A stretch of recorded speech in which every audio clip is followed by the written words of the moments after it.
Hey guys, what's up? I am here to give you guys a recap on the new episode of Nanatsu no Taizai, Kamigami no Gekirin, or you could call it The Seven Deadly Sins, Wrath of the Gods on episode 10.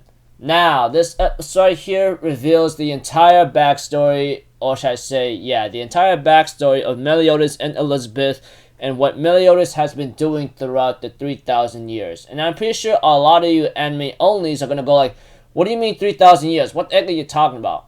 Let me get into it, and I'll tell you the whole thing. The episode opens up with Meliodas telling everyone that Elizabeth will die in 3 days once she regains all of her memories. And everyone's like, whoa, whoa, whoa, what are you talking about, dude? You're freaking us out here. And Meliodas is like, well, there's no need for me to shut up anymore. And now it's time for me to tell you everything. This happened 3,000 years ago. Because of me betraying the demon clan, killing 2 of its members, not to mention taking the hand of a goddess, and Elizabeth, who saved two enemy people and taking the hand of a demon, we've been punished. And King's like, by who? Who were you punished by? And we see to it that Meliodas explains that they have been punished by their gods. 3,000 years ago, because of Meliodas and Elizabeth causing somewhat trouble for both their gods, which is the demon king of the demon race and the supreme deity of the goddess race, they decided to deal with those two personally themselves, and they defeated them effortlessly without even doing much of anything.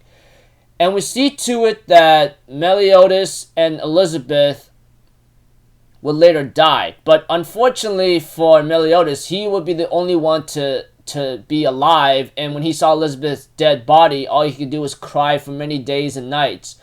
And no, we don't really know how much time passes on, but he will later on meet someone who has the same face and everything about her as Elizabeth. But eventually we see to it that this Elizabeth, who is a barbarian reincarnation, we see to it that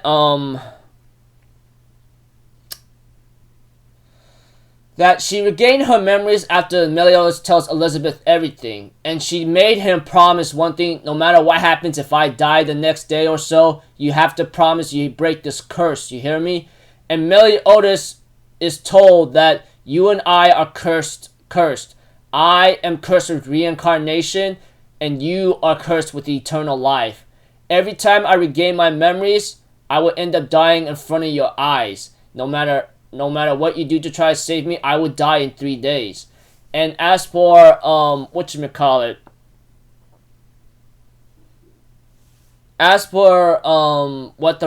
the curse does, like every time I die, I'll reincarnate, meet you again, die in front of your eyes, and it'll just repeat the cycle again. And this happened to Meliodas over 100 times already. And of course, he's been finding a way how to break this curse, and with the help of Merlin, many thousands of years ago whatsoever or something. Eventually, of course, it goes to present time. What happened to Danafall, when Elizabeth is known to be Liz, gets killed by Fraudrin, who was trying to resurrect the demon clan of the Ten Commandments, But after that, he would later on see the Elizabeth who would die again, and Elizabeth will be reincarnated as a baby after Meliodas destroys Danafall because of his wrath, which you all know what happened by then, obviously, if you paid attention. But as time continues on, though, we see to it that after Meliodas finishes his backstory, he tells everyone that he's been at this so many times already, he's not used to it.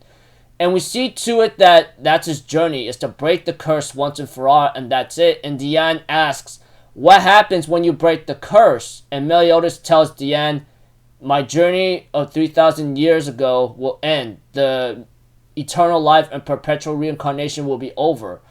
And of course, we see to it as the episode continues on, we have to it that they continue their journey to Conrad or something, where like that's where some kind of dimensional magical dimensions are happening right now. That the reason why they can't enter Camelot or do anything at the time being is because like whatchamacallit, the Conrad, the curses, the dimensional warp gate is there, and they have to go over there to like destroy it or something. Eventually they arrived at the scene, and we see to it that Zeldris ends up showing up at the city and tells Meliodas, stop clinging onto that woman and forget about her, will ya? And Meliodas jumps with the sword and gets ready to fight Zeldris, etc. So yeah, those of you guys who wanted to see like the backstory of Meliodas himself, more about him, now you know. I mean, I'm pretty sure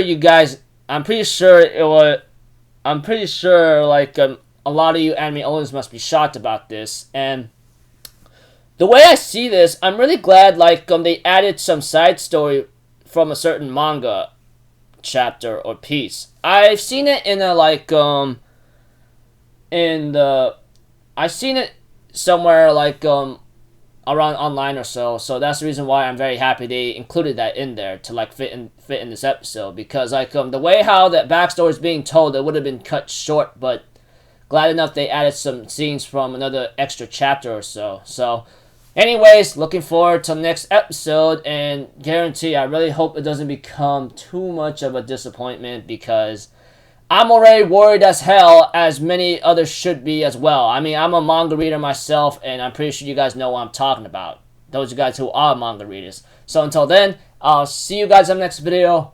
I'm Alpha people. Have a good day, and I'll see you guys next time, alright? Peace out. Bye-bye. Toot-toot-toot!